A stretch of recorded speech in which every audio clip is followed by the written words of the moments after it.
Welcome to the epic, scintillating saga of a simple hand tool, the jeweler's saw frame. But don't be fooled, within these simple instruments lies the power to shape the destiny of precious metals and reveal the hidden beauty within them.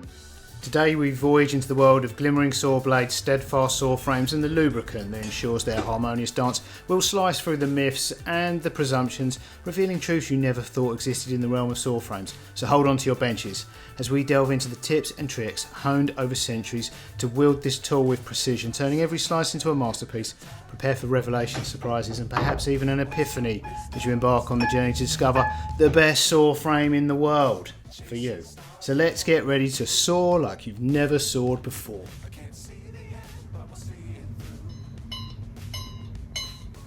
So, welcome to Roberts & Co. I'm jeweller Barry Roberts, and recently disaster struck.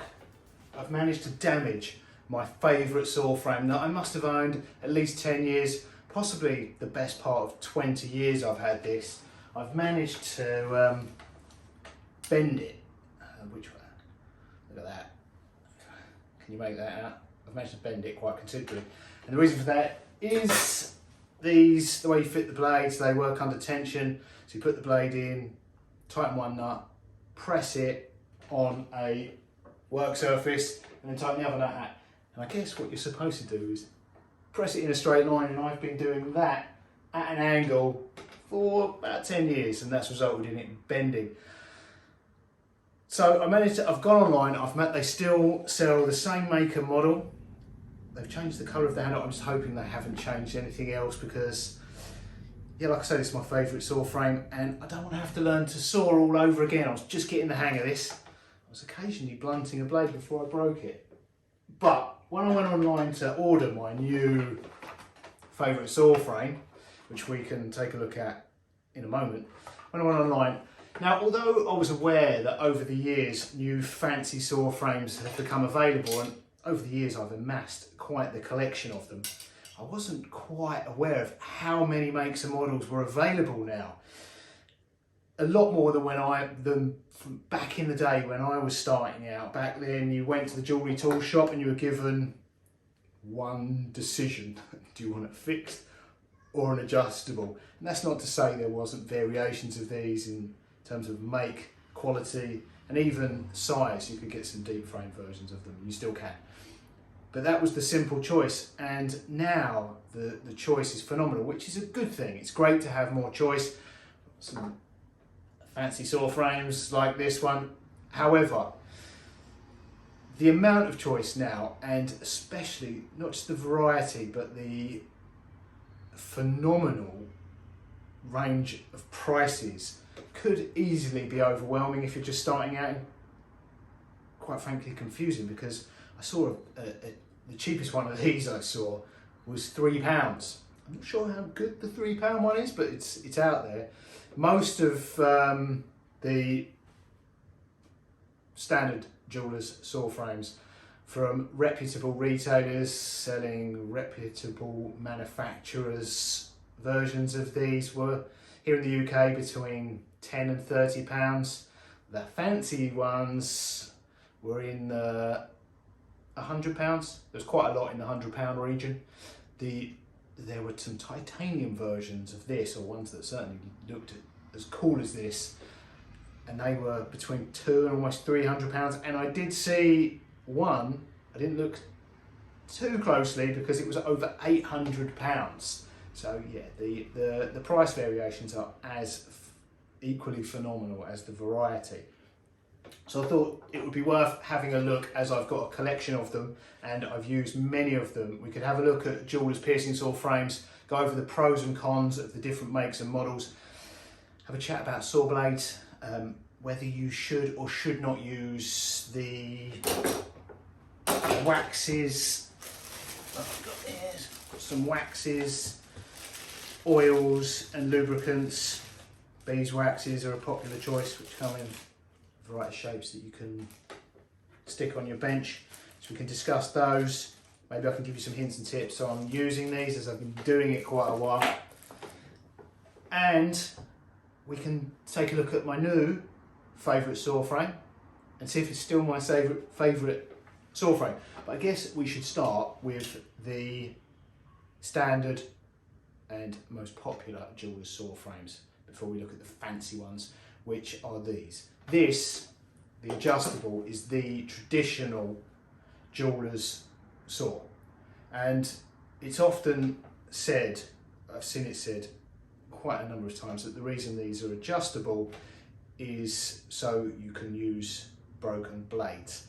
And it's true, you can fit broken blades, of which if you're a beginner you're going to have many. It's highly unlikely that you will blunt them before you break them. That's when you know you turn pro. Although invariably the next blade you fit will last about 30 seconds, you're back to amateur status. But yeah, these are the traditional style. If you look in jewellery tools catalogues and books from 100 years ago or older, of which I've got quite the collection, this was it.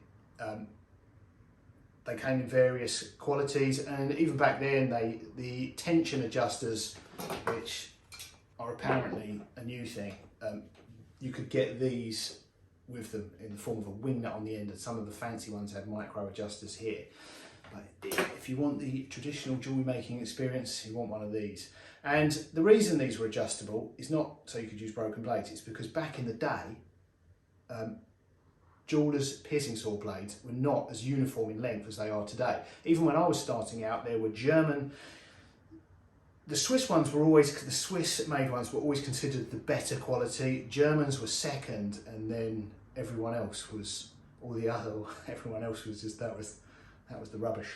But the German ones, I remember the German ones back in the day, they're probably all a standard length now, but back in the day the German ones were considerably longer than the Swiss ones. But even within the same brand, the different cuts of blade were different overall lengths, and some of them were so long, some of the bigger blades were so long they didn't fit in a fixed, they didn't fit in some designs, they actually didn't fit in the better made fixed saw frames. And I did actually meet one of the owners many years ago or he was a relation, the son or nephew. His family owned a Swiss saw frame, Swiss saw blade factory, believe it or not. He was Italian. But I think what he was trying to explain to me, bear in mind, he was Italian, so his native language was Italian. The factory was in Switzerland, so when he talked about saw blades, he talked Swiss, and he was in England at the time, in London, learning English. He wasn't that fluent in English, and his English was better than my Italian or French, but he was talking to me in 3 different languages at the time. But what he was effectively, I believe what he was saying to me is, when in the machinery, when they make the blades, even both the Germans and the Swiss, the different sizes of blade, although the cutting length was the same on all of them, the tangs have to be a different length for the clamping mechanisms in the machine.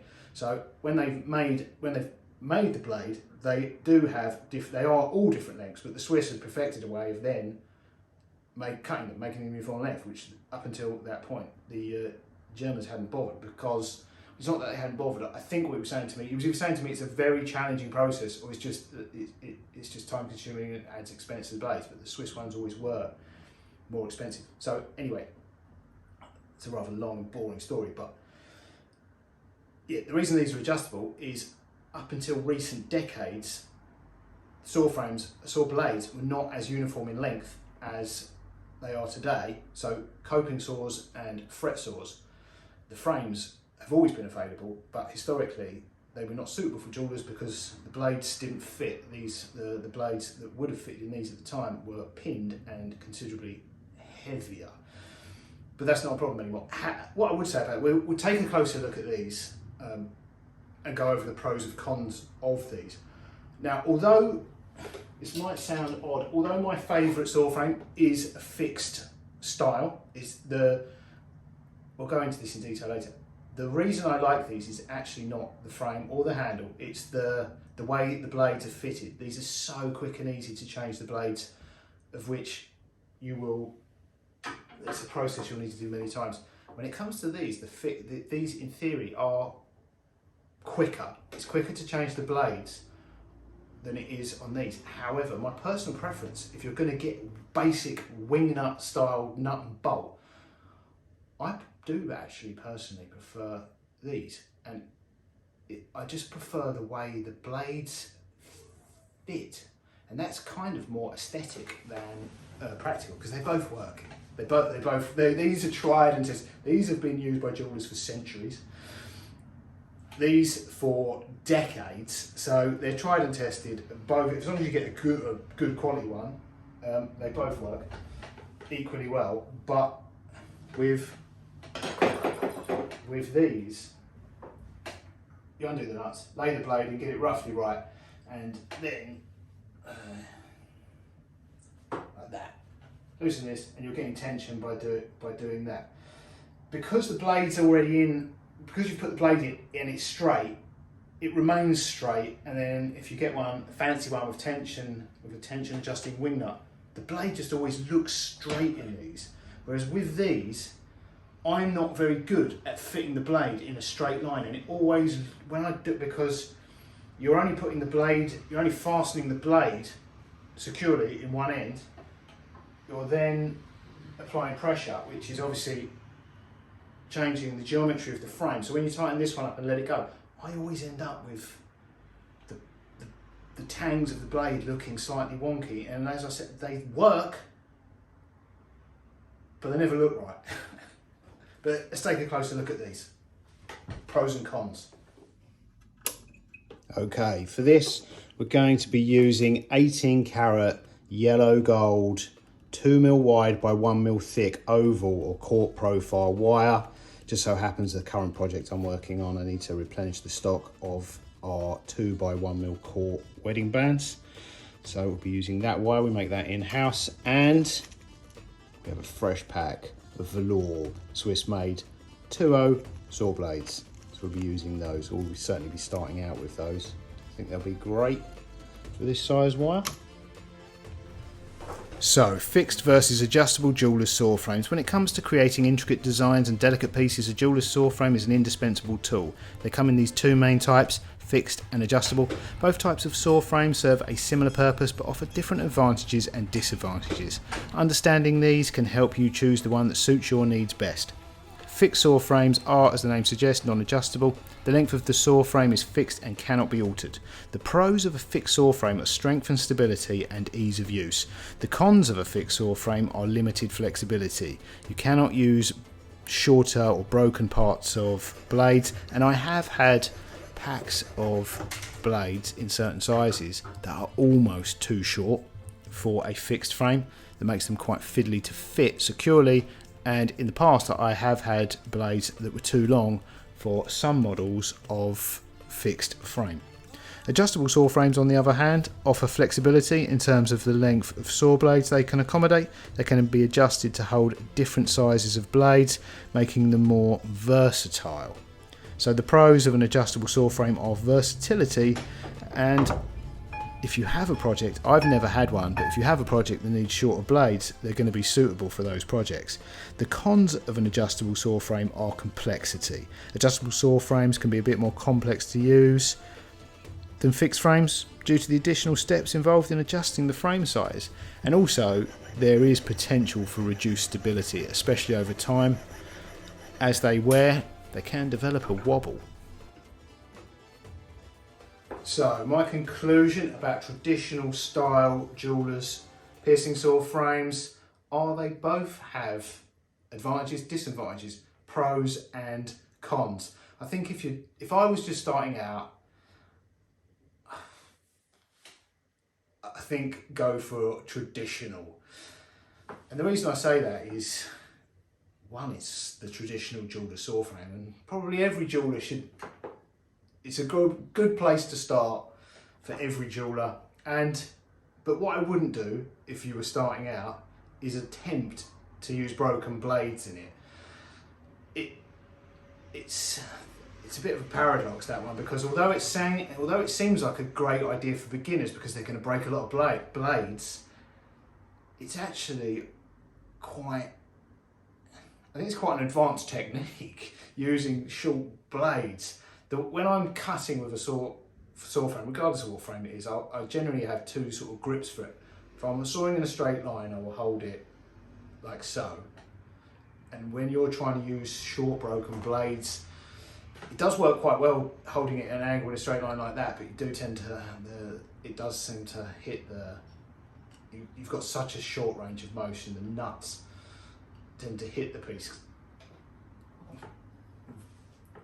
frequently. But what happens when you're trying, if you're doing more detailed work and holding the frame upright, because this is extended further down, it means you've got to probably adjust your regular grip. So for a beginner using for a beginner, these are great, but I would use them for full length blades in the same way you would a fixed one. And do not attempt until you've really mastered it, because you're adding complexity.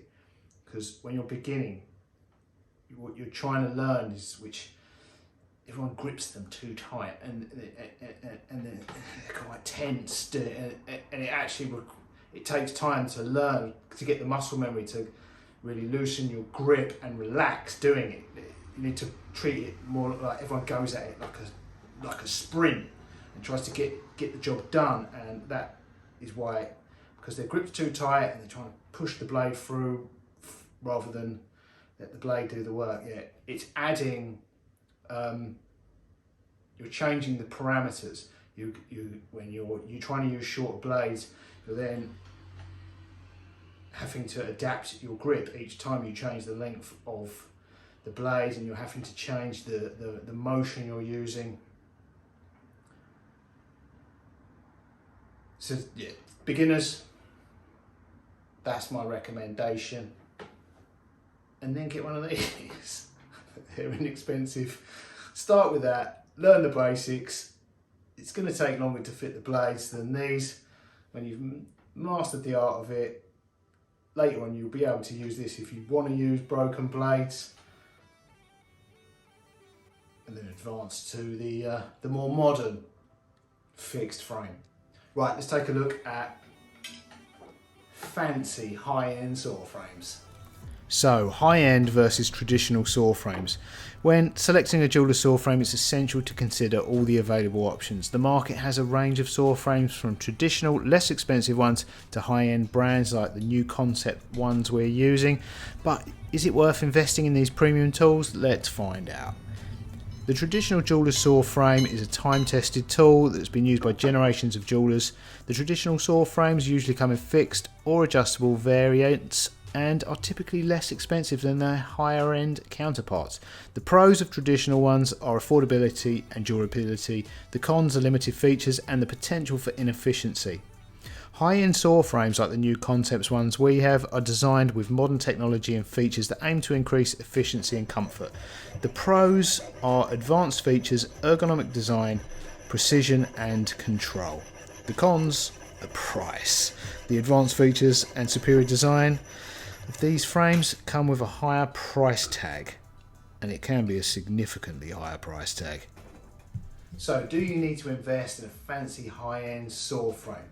Well, these have only become available in recent decades, so the chances are the most renowned jewellers throughout history would have used a saw frame that resembles this one, and the most famous pieces of jewellery would have been made by a jeweller using a saw frame that resembles this one.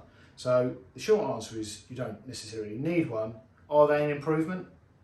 Absolutely.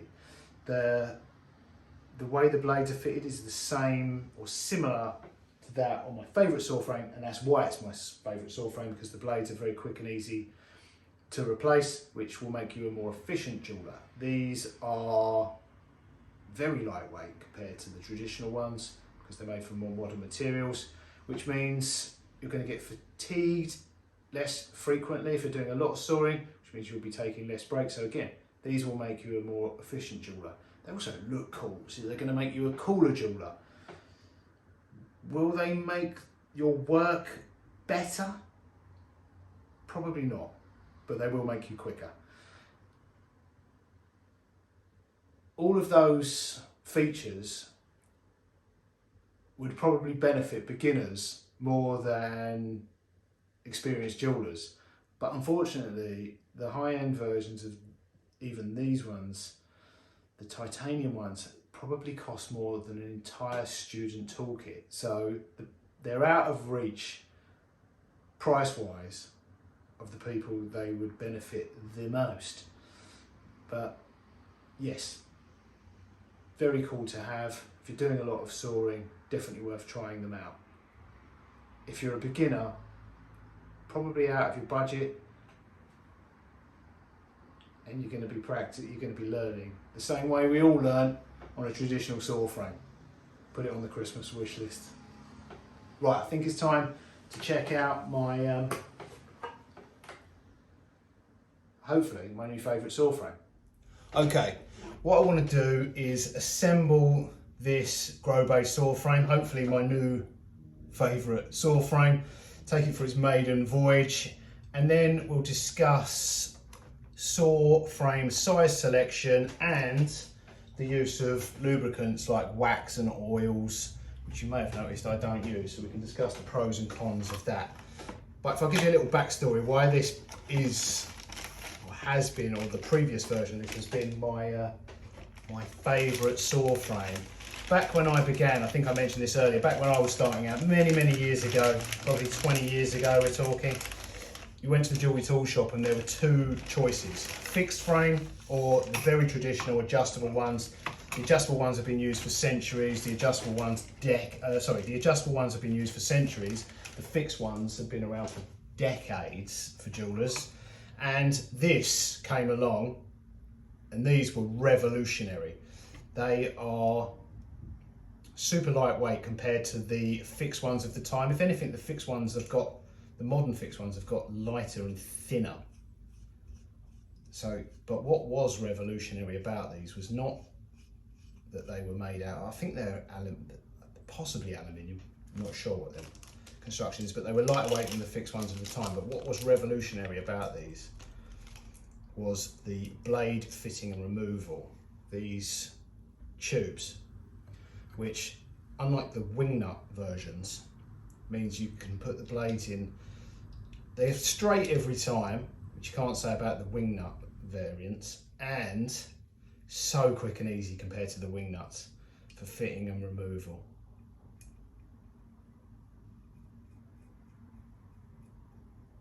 Look at that. There it's the other one. I think they've got slightly thicker.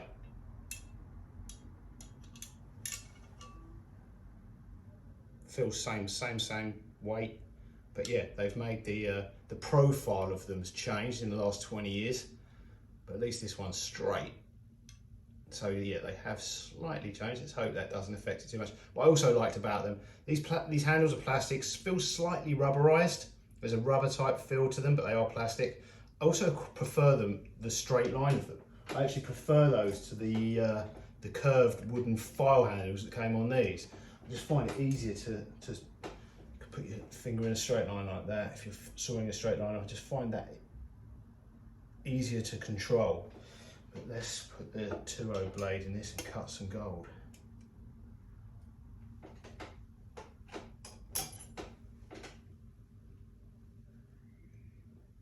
But yeah, 20 years ago these were state of the art, and they haven't changed in price much either. I think back then, when I got my last one, they were about a little over £20, maybe just under now. I paid just over £20 for this. So, the bonus, my favourite saw frame is not one of the most expensive in the world either.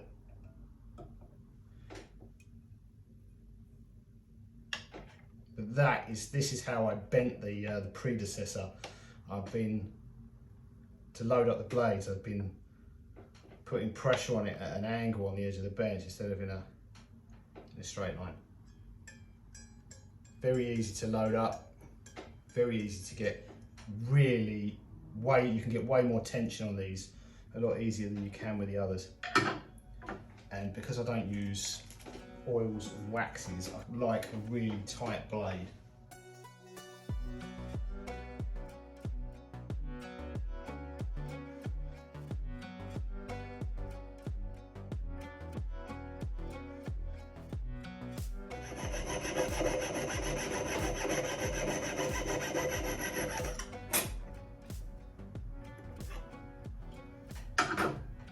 Okay, it's still my favourite saw frame.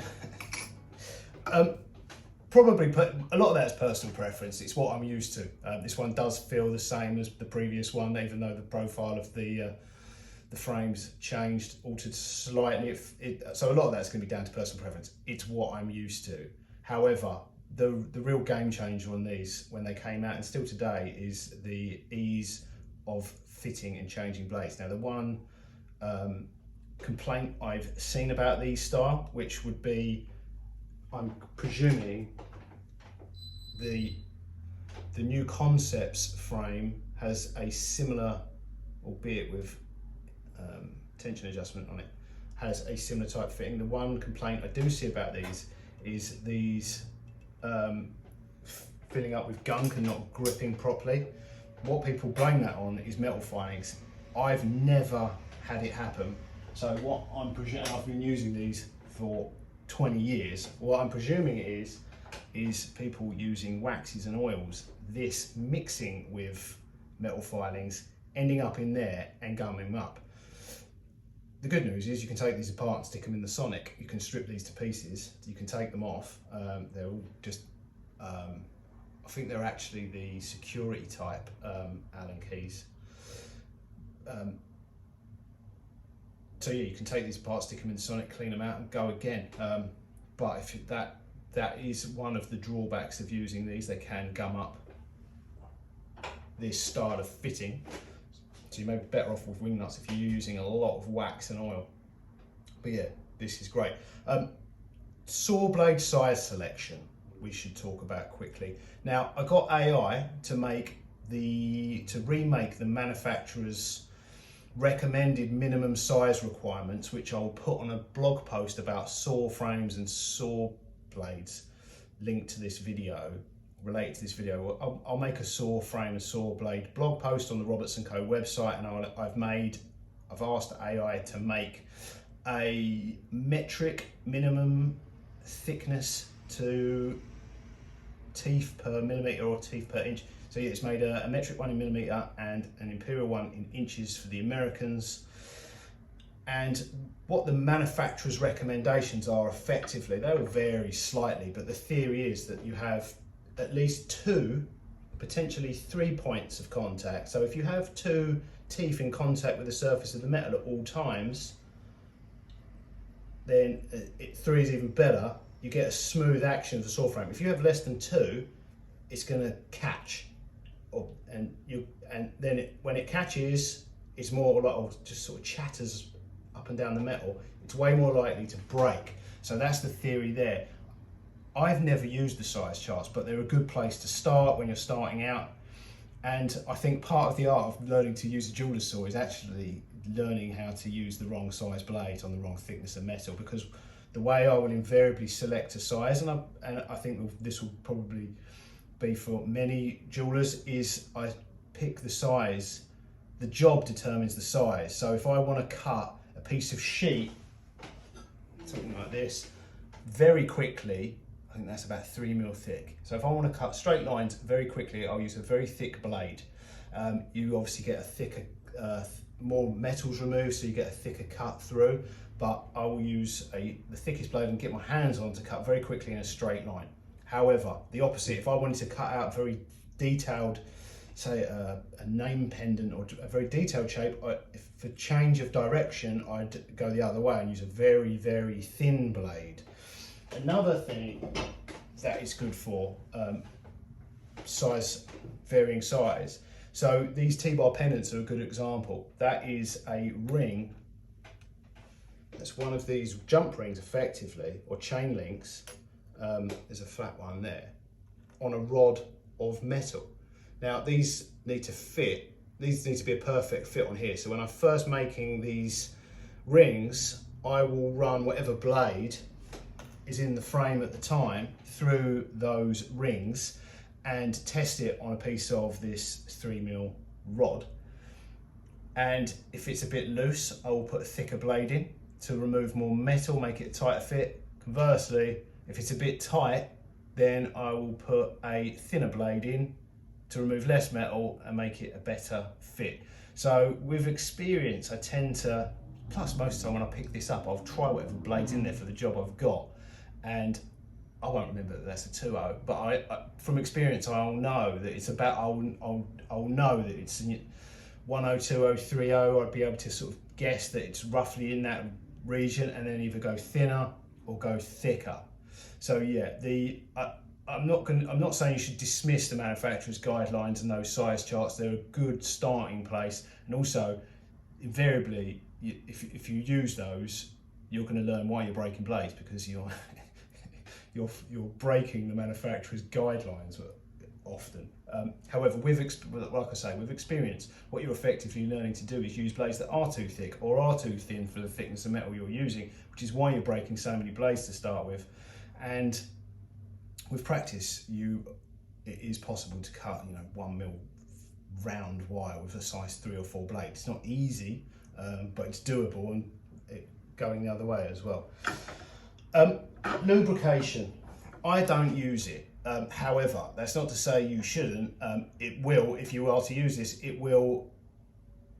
it's going to lengthen the life of the blades, and it's good for burrs and all cutting tools. The lubrication the primary thing, it will prolong the life of the tool, the saw blade. It will make cutting easier and make whatever you're doing less forgiving. More forgiving. The reason I don't use this, and I never have, I've got used to working without it. Now, a lot of jewelers, we've got these buttons here. These, you can melt the back of these and put them on the bench, and many jewelers use this and they'll just run the blade through it. The reason I don't is quite often if I was sat here cutting out name pendants, then I definitely would use it. However, most of the pieces I'm making are like we've just been cutting ring blanks. Every cut we've made today is a solder joint, and what you will invariably see when people are teaching jewellery making is they just repeat what they're told. So everyone will tell you when you're sawing, yeah, you need to use some lubricant on the blade, oil, wax, or the branded versions, because it's just repetition. Everyone's like, yeah, there's nuance to it though. So yeah, it will improve. Like, it is recommended by the saw blade manufacturers because it will prolong the life, and it does make sawing easier. However, then when you flip to their soldering tutorials, they'll tell you need a good clean joint, and that you can run a saw blade through the joint. They don't mention that you need to make sure that but in their saw blade tutorial, their blade's covered in wax. So there's they forget to mention that. So if I had wax on that blade, all these joints need cleaning properly. They probably need sonicking, especially if you're running it through. If you're actually running it through the joint of a ring that's formed, you're not going to be able to file the wax out. You're going to actually have to sonic the ring. So yeah, the reason I don't use wax, and I've just got used to using wax, is invariably what I'm running a saw blade through will ultimately need soldering. And if I was to use wax, that really needs cleaning prior to soldering to avoid porosity and get a good proper solder joint. But there are certain procedures where you just have to decide for yourself. If you're prepared to go through the extra step of cleaning the wax off, then it's no issue to use wax. I'm quite happy for my to shorten the life of my blades, possibly cutting tools, but not have the aggro of that extra step of cleaning. But I'm not sat here cutting name pendants or fancy shapes. If I were, I probably definitely would use wax and go through the step of cleaning. But I think that covers everything. We've covered the popular saw frames. We've used them all. What I would say is don't get a fake Grobe saw frame. Make sure you get the proper Grobe one if you're going to get one of these. These are my favourite, but there are loads of copies of them, but it's this particular brand, Grobe, that I like. This is an Indian copy of the Grobe one, but I think this is made out of steel and nowhere near as well made or well finished. It's considerably heavier and a lot chunkier. So yeah, it's not just this style I like, it's the Grobe brand I like, and this isn't sponsored. They're inexpensive. But right, enough waffle. I'm going to write a blog post which will cover most of the main points of this, and it will have the manufacturers or a sort of amalgamation of the popular brand manufacturers saw blade size things. When it comes to quality of blades, I like the velour ones, but they're expensive. If you're starting out, you're going to break a lot of blades. I definitely wouldn't get cheap Indian blades, because the people that will benefit from the highest quality blades are the people with the least experience, because you know every benefit will help when you're beginning. However, it's going to be expensive. So I think these companies that make the saw blades, I don't think there's that many factories that make them. So you can get less expensive Swiss-made saw blades. Do they come from the same factory and they just use lower quality alloys and what have you? Maybe. I can't imagine there's that many factories in Switzerland churning out saw blades. But you can get lower spec Swiss-made saw blades than velour, and they're a sort of middle ground between the inexpensive Indian and Chinese ones and these velour, which are the most expensive, I think, unless you get the ones for platinum. So if you're starting out, I'd go for the middle ground price-wise, but get Swiss. They will help you out no end. German ones, I haven't seen German ones for a while. They used to be the Swiss were the best. The German were sort of were the best value, and then you had all the other junk, which was really cheap. But the Indian ones and that are actually quite good for wood and things like that. But when it comes to gold and silver, I mean, they start out rusty.